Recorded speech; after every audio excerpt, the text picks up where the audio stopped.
आज के व्याख्यान में सभी विद्यार्थियों का स्वागत। आज हम कबीर का जीवन परिचय एवं विरह को अंग का अध्ययन करेंगे। सबसे पहले हम कबीर दास का जीवन परिचय देखते हैं। कबीर का जन्म संवत 1455 सन 1398 ईस्वी में काशी नामक स्थान पर हुआ माना जाता है। एक किंवदंती है कि इनका जन्म एक विधवा ब्राह्मणी के गर्भ से हुआ था, जिसने लोक लाज की वजह से इनका परित्याग कर दिया और इन्हें काशी के लहरदारा नामक तालाब के किनारे छोड़ आए और वहां से इनको नीरू एवं नीमा नामक एक जुलाहा दंपति ने उठाया और इनका पालन पोषण किया। इनका विवाह लोई नामक युवती से हुआ और उनसे कमाल तथा कमाली नामक पुत्र पुत्री हुए। कबीरदास अनपढ़ होने के साथ साथ मस्तमौला, अक्खड़, निर्भीक, विद्रोही तथा क्रांतिकारी समाज सुधारक थे। इन्होंने अपना गुरु श्री रामानंद जी को बनाया। उन्होंने उन्हें राम नाम का मंत्र दिया और कबीर बड़े ही स्वाभिमानी एवं अक्खड़ स्वभाव के हैं और इसी कारण तत्कालीन लोधी शासक सिकंदर लोधी ने इनके ऊपर बड़े जुल्म, बड़े अत्याचार किए, लेकिन ये उनकी परवाह किए बिना अपनी वाणी के द्वारा हिंदू मुस्लिम एकता आदि पर बल देते रहे। कहा जाता है कि कबीर की मृत्यु 1551 अर्थात सन 1518 ईस्वी में बनारस के समीप मगहर नामक स्थान पर हुई। कबीर चोरा नामक स्थान पर इनकी समाधि बनी हुई है। कबीर की कुछ रचनाओं को हम इस प्रकार से देखते हैं कि कबीर की एकमात्र प्रामाणिक रचना मानी जाती है बीजक, और इसको 3 भागों में विभाजित किया गया है, साखी, सबद और रमेणी। अन्य जो पुस्तक है वह है कबीर ग्रंथावली, कबीर वचनावली, संत कबीर आदि। कबीर की प्रसिद्ध रचनाएं सिखों के प्रसिद्ध ग्रंथ गुरु ग्रंथ साहिब में भी मिलती हैं। कबीर ग्रंथावली जो कि बाबू श्याम सुंदर दास द्वारा संपादित है और वह काशी नागरी प्रचारिणी सभा से प्रकाशित की गई है। आज हम जिन साखियों को पढ़ेंगे वह कबीर ग्रंथावली अर्थात बाबू श्याम सुंदर दास के संपादकत्व के अंतर्गत हैं, उन्हीं को हम पढ़ेंगे। कबीर की भाषा सतुकड़ी एवं पंचमेल खिचड़ी है और उन्हें भाषा का डिक्टेटर भी कहा जाता है और इनकी भाषा में हिंदी भाषा की सभी बोलियों के शब्द मिल जाते हैं, जैसे राजस्थानी, हरियाणवी, पंजाबी, खड़ी बोली, अवधी, ब्रज भाषा आदि के शब्दों की इनकी रचनाओं में बहुलता मिलती है। अब हम देखते हैं विरह को अंग। तो इसकी भूमिका में थोड़ी सी हम इस प्रकार से इस पे प्रकाश डालते हैं।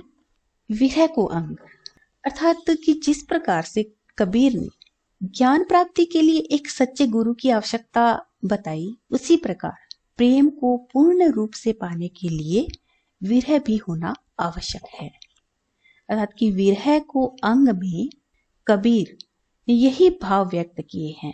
कबीर कहते हैं कि विरह के द्वारा ही आत्मा परमात्मा की ओर अधिक दृढ़ता के साथ उन्मुख होता है और भक्ति में विरह का विधान किया जाता है। इसीलिए चाहे वह काव्य फिर सगुण हो या निर्गुण, विरह को अंग में कबीर ने परमात्मा के प्रभाव में उसके दर्शन करने की जो तीव्र उत्कंठा है, उस उत्कंठा में आत्मा के विरह का वर्णन किया है। इसीलिए उन्होंने विरहिणी की संज्ञा दी है। विरह को अंग साखी है अर्थात साखियों के अंतर्गत इसका वर्णन किया गया है। तो सबसे पहले हम देखते हैं कि यह साखी शब्द कहाँ से आया और इसका अर्थ क्या है। साखी शब्द की व्युत्पत्ति संस्कृत के साक्ष्य शब्द से मानी जाती है और जिसका अर्थ होता है गवाह या प्रमाण। साक्षी शब्द का तद्भव ही साखी माना गया है और अपभ्रंश में यह साक्षी कहा गया था और इसी तरह से इसका जो अर्थ है अर्थात साक्षी या साखी, तो इसका अर्थ हुआ गवाही अर्थात अपनी आंखों से देख करके अच्छी तरह से समझ लेना। तो कबीर ने जिस प्रकार से अपनी साखियों में वर्णन किया है कि कबीर ने उन्होंने जो आध्यात्मिक वर्णन किया है, उस आध्यात्मिक वर्णन में तथ्यों का स्वयं साक्षात्कार कर उनको अनुभूत किया, अर्थात इन स्वानुभूतियों की अभिव्यक्ति को ही उन्होंने साक्ष्यों के माध्यम से अपने विचार प्रकट किए। अर्थात कि जो जीव है, अर्थात जो आत्मा है, वह अपूर्ण है और पूर्ण परमात्मा है। तो इस अपूर्ण से पूर्णत्व की जो स्थिति है, अर्थात अंश और अंशी, अर्थात कि आत्मा को परमात्मा का अंश माना जाता है, तो इसलिए अंश और अंशी से एकाकार होना चाहता है। और यही जब एकाकार नहीं होता और उसके लिए वह उत्कंठ रहता है, तो यही स्थिति विरह है, अर्थात कि रहित होने का भाव, किसी की कमी का होना, अर्थात कि आत्मा व परमात्मा का अंश है और वह परमात्मा से मिलने के लिए अति व्याकुल और व्यथित है, और वही विरह है। इस प्रकार से लोक जगत संसार में किसी घटना, स्थिति, वस्तु या व्यक्ति को देख करके उसके संबंध में जो प्रमाण प्रस्तुत करता है, तो वह साक्षी होता है। अर्थात इस प्रकार से कबीर ने अपने अंतर साक्ष्यों के आधार पर अपने भावों को अपने अंतर साक्ष्यों के माध्यम से, अपनी अनुभूतियों के माध्यम से कबीर ने स्वयं साक्षी होकर के अपने विचारों को साखियों के माध्यम से प्रकट किया है। और साखी है वह दोहा छंद में मिलती हैं, लेकिन ऐसा नहीं है कि वह सिर्फ दोहा छंद में ही मिलती हैं। इसके अंतर्गत उल्लास, सोरठा, चौपाई, सा, छप्पे आदि अन्य छंदों में भी मिल जाती हैं। तो इस प्रकार से यह छंद द्योतक ना होकर के भाव द्योतक काव्य रचना है। इस प्रकार से हम हिंदी साहित्य के अंतर्गत निर्गुण भक्ति काव्य धारा में जो संत कवि हैं, उन संत कवियों में जो 1200 वर्षों का जो इतिहास है, उस इतिहास में इतना धनी व्यक्तित्व, अर्थात कि कबीर का जो धनी व्यक्तित्व है, इनके अलावा हमने और कहीं देखने को नहीं मिलता है। तो इस प्रकार से हम देख सकते हैं कि जो विरह को जो अंग है, अर्थात कि कबीर ने अपने विरह को अंग के अंतर्गत अपनी स्वानुभूतियों का वर्णन किया है, अर्थात उनको अभिव्यक्ति दी है विचारों को। तो उसके अंतर्गत हम देखते हैं कि विरह को अंग में विरहिणी जो संबोधित किया गया है, वह जीवात्मा, क्योंकि कबीर ने, जैसे उनकी जो कबीर ग्रंथावली है, उसको 3 भागों में बांटा गया है, रमैणी, सबद और साखी।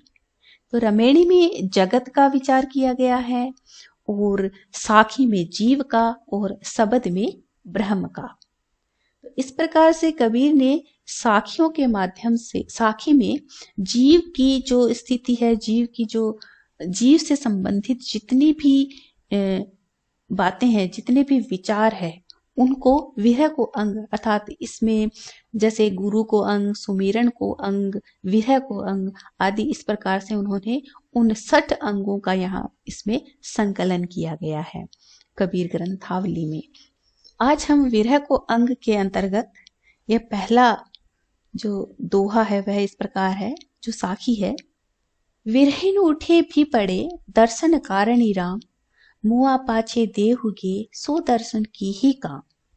तो कबीर ने इस साखी के अंतर्गत अपनी विरहिणी जीवात्मा की व्याकुलता और उसकी बेचैनी को बड़े ही मार्मिक रूप से चित्रित किया है, और कहा है, विरहिणी उठे भी पड़े दर्शन कारणि राम।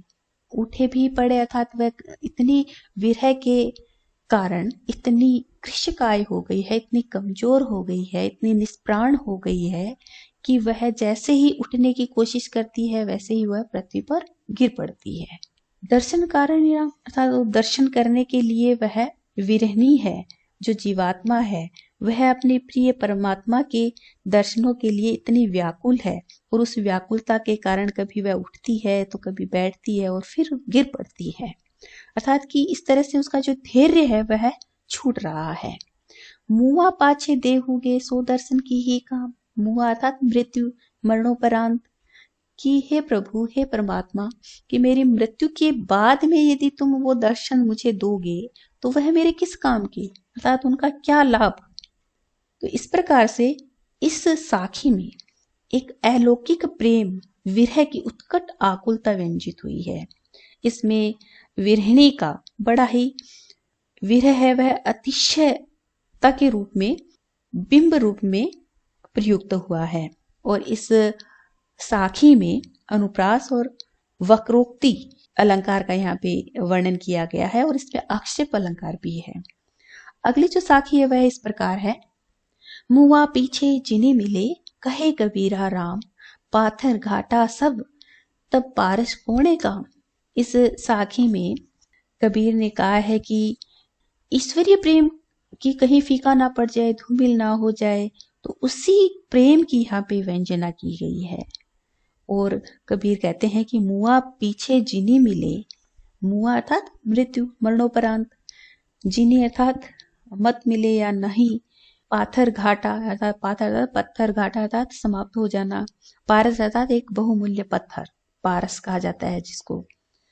तो कबीर ने इस प्रकार से वर्णन किया है कि मुआ पीछे जिनी मिले, कहे कबीरा राम, कि हे राम, कबीर इस तरह से कहते हैं कि हे राम, मरने के बाद अर्थात मृत्यु के उपरांत यदि कि मुझे दर्शन देने आप मत आओ, यानी मेरे मरने से यदि आपको दर्शन देने ही है तो मेरे मरने से पहले आओ आप, और कि बाद में आने से क्या फायदा, क्या लाभ। तो उन्होंने एक दृष्टांत देकर के इसको समझाया है कि पाथर घाटा सब तब पारस कोणे काम। उन्होंने अपनी उत्कंठा को इस तरह से व्यक्त किया है एक दृष्टांत के माध्यम से कि पारस पत्थर की तलाश में, कि उस पत्थर की खोज में, कि वह अन्य पत्थरों पर रगड़ते रगड़ते यदि वह लोहा ही समाप्त हो जाए तो उसके बाद उस बहुमूल्य पारस पत्थर के मिलने से क्या फायदा, क्या लाभ।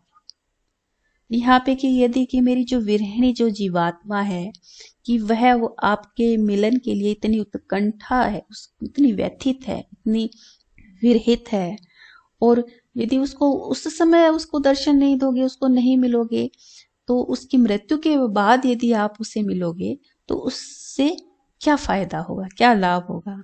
कि जब ये उसका जो शरीर है, उसका जो जीव है वह निष्प्राण हो जाएगा तो उन दर्शनों का क्या लाभ।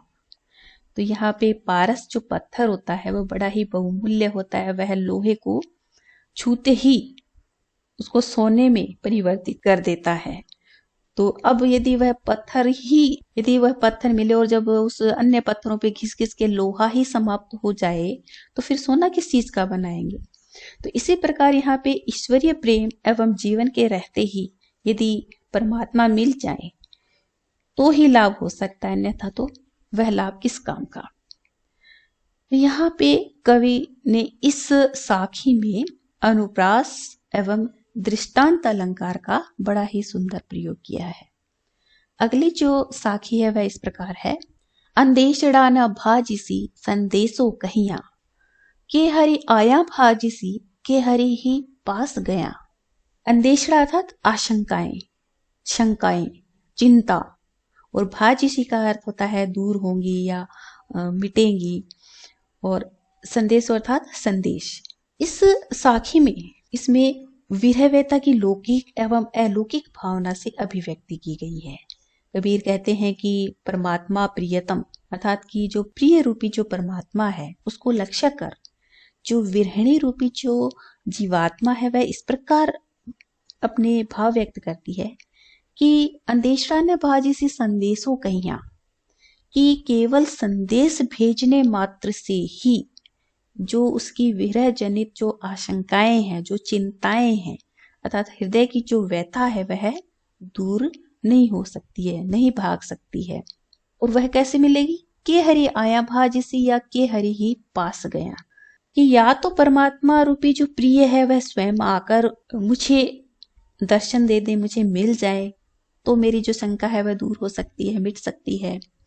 और या कि मैं ही उनके पास अर्थात मैं ही अपने हरि अर्थात अपने परमात्मा अपने प्रिय के पास जाऊं, कि तभी यह शंकाएं, ये चिंताएं हैं वो दूर होंगी। अर्थात जो हरि मिलन है, अर्थात कि जो परमात्मा का जो मिलन है उस मिलन से ही यह व्यथा दूर हो सकती है या दूर होगी।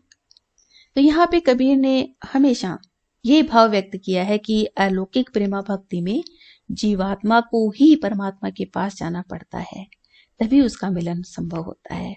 लेकिन इस साखे में कबीर ने दोनों स्थितियों को माना है कि एक में कहा है कि या तो हरि खुद परमात्मा खुद आकर के मेरे इस विरह को दूर कर दे, या मैं स्वयं परमात्मा के पास चली जाऊं। तो इस प्रकार से कबीर ने दोनों स्थितियों का यहाँ पे वर्णन किया है। और इस दोहे में, यह दोहा छंद है, और इस दोहे में अनुप्रास और प्रयोक्त अलंकार का यहाँ पे वर्णन हुआ है। अगला जो दोहा है वह इस प्रकार है। यहु तन जालो मसी करो, लिखो राम को नाऊं, लेखनी करूं करंक की, लिखी लिखी राम पठाऊं।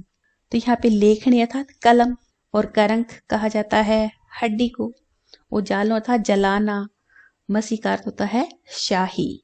तो कबीर ने इसमें अपने प्रिय रूपी परमात्मा के विरह में शरीर की ही आहुति अर्थात अपने संपूर्ण शरीर को, अपने संपूर्ण शरीर की आहुति दे करके बड़े ही मनोरम भावों की यहाँ पे अभिव्यक्ति की है, बड़े ही मार्मिक रूप से। तो कबीर कहते हैं कि मेरा जो विरह है बड़ा ही असहनीय है, और इसी कारण मैं यह तन जालो मसी करूं, ये मेरा जो संपूर्ण शरीर है उसको जला करके उसकी जो राख है उस राख से मैं मसी अर्थात शाही बनाऊं, लिखूं राम का नाम, और फिर उस स्याही से मैं राम का नाम लिखूं। लेखनी करूं करंक की, और कि मेरा जो शरीर है वह जल जाएगा, और मेरी जो हड्डियां हैं उन हड्डियों से मैं उस राम का नाम लिखने के लिए कलम बनाऊंगा, और उस मेरे शरीर की जली हुई जो राख है उसकी मैं शाही भर करके उस कलम में जो हड्डी की बनाई है उस कलम से मैं राम का नाम लिख लिख करके अर्थात कि मैं राम का जप करूंगा। यहाँ पे इसमें बार बार अपने प्रिय राम का नाम लिखूंगा और अपने प्रेम पत्र लिख करके उनके पास भेजता रहूंगा। तो इसमें विरहिणी जो जीवात्मा है वह प्रेम की खातिर अपने शरीर की आहुति बलि देने के लिए एवं विरह वेदना की यहाँ पे अतिशय अभिव्यक्ति की गई है। करंक अर्थात नरकंकाल या हड्डी से कलम बनाने का कथन बड़ा ही एक वो जुगुप्सा व्यंजक होता है, लेकिन यह नाथपंथियों के प्रभाव या फारसी साहित्य के प्रभाव से यहाँ पे कबीर में ये भाव आए हैं। और इस दोहे में अनुप्रास और लिखी लिखी जो शब्द आया है उसमें पुनरुक्ति प्रकाश अलंकार है, और यहाँ पे विरह की अतिशयता दिखाई गई है। तो यहाँ पे अतिशयोक्ति अलंकार अर्थात बड़ा ही बढ़ा चढ़ा करके इसमें विरह का वर्णन किया गया है, तो यहाँ पे अतिशयोक्ति अलंकार का वर्णन हुआ है। अगली जो साखी है वह इस प्रकार है। कबीर पीर पिरावनी, पंजर पीड़ नचाई, एक जय पीड़ परिति की, रही कलेजा छाई। पिरावनी अर्थात वेदना देने वाली, कष्ट देने वाली, और पंजर अर्थात पिंजरा रूपी शरीर, और परिति अर्थात प्रीति प्रेम, और कलेजा छाई अर्थात कलेजे पे समाही हुई है, आच्छादित है। इसमें विरह वेदना की अतिशयता बतलाते हुए प्रेम भक्ति का यहाँ पे वर्णन किया गया है। तो कबीर कहते हैं कि कबीर पीर पर पिरावनी, पंजर पीड़ न जाई।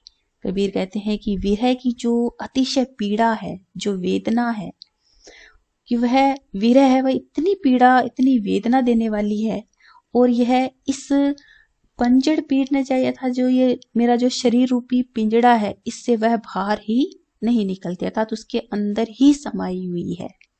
एक जब पीड़ परिति की, तो आगे फिर कहते हैं कि यह तो प्रेम अर्थात जो प्रीति की जो वेदना है वह इस कारण हमेशा, क्योंकि ये तो प्रेम प्रीति की वेदना ठहरी, और इस कारण से ही ये हमेशा मेरे कलेजे में अर्थात मेरे हृदय में छाई हुई रहती है।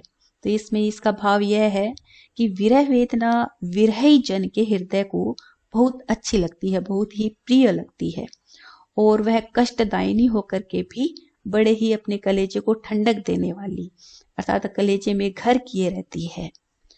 तो यहाँ पर लौकिक जीवन में प्रिय को विरह वेदना से आकुलता बढ़ती है। यहाँ कबीर ने स्वयं को प्रियतम परमात्मा का विरह ही बताकर अतिशय अकुलाहट व्याकुलता की व्यंजना की है। तो इस साखी में, इस दोहे में अनुप्रास और व्यतिरेक अलंकार का यहाँ पे वर्णन हुआ है। अगली साखी है, चोट सताणी विरह की सब तन जर्जर होई, मारण हारा जानी है के जीही लागी सोई। जर्जर अर्थात कमजोर, एकदम जीर्ण शीर्ण, और मारण हारा मारने वाला। तो यहाँ पे विरह वेदना का अनुभूति में वर्णन किया गया है। तो कबीर कहते हैं कि परमात्मा रूपी प्रिय के विरह की यह जो पीड़ा है वह अत्यंत ही कष्टदायिनी है, कि बहुत ही सताने वाली है। इससे सारा शरीर अर्थात मेरा जो संपूर्ण शरीर है वह बड़ा ही जर्जर हो गया है, कृशकाय हो गया है, कमजोर हो गया है।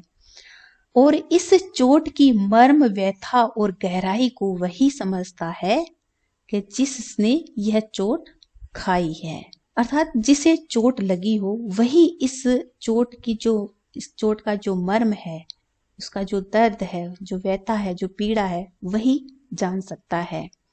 अर्थात कि मारण हारा जाने है कि जीही लागी सोई, कि इस मर्म व्यथा का तो अनुभव है वह केवल वे दो ही लोग अनुभव कर सकते हैं, या तो उस पीड़ा को देने वाला या उस पीड़ा को सहन करने वाला। अर्थात कि मारण हारा जाने है, अर्थात कि इस पीड़ा को, इस मर्म व्यथा का जो अनुभव है वह केवल वो दो ही लोग कर सकते हैं, या तो मारण हारा या जी लागी। अर्थात कि जिसने यह चोट दी है, जिसने ये चोट मारी है, या तो वह जानता है या जिसने इसको सहन किया है वह जान सकता है। अर्थात ये दो ही व्यक्ति हैं जो इनको अनुभव कर सकते हैं। तो चोट करने वाला भी मर्म व्यथा जानता है और चोट खाने वाला भी व्यथित रहता है। तो इस प्रकार से इस दोहे में सधुकड़ी भाषा का प्रयोग हुआ है, और साखी की जो भाव योजना है वह बड़ी ही उचित है। और यह श्रृंगार रस के अंतर्गत विप्रलंब श्रृंगार एवं रस का यहाँ पे वर्णन हुआ है, और यहाँ पे काव्यलिंग अलंकार का वर्णन किया गया है।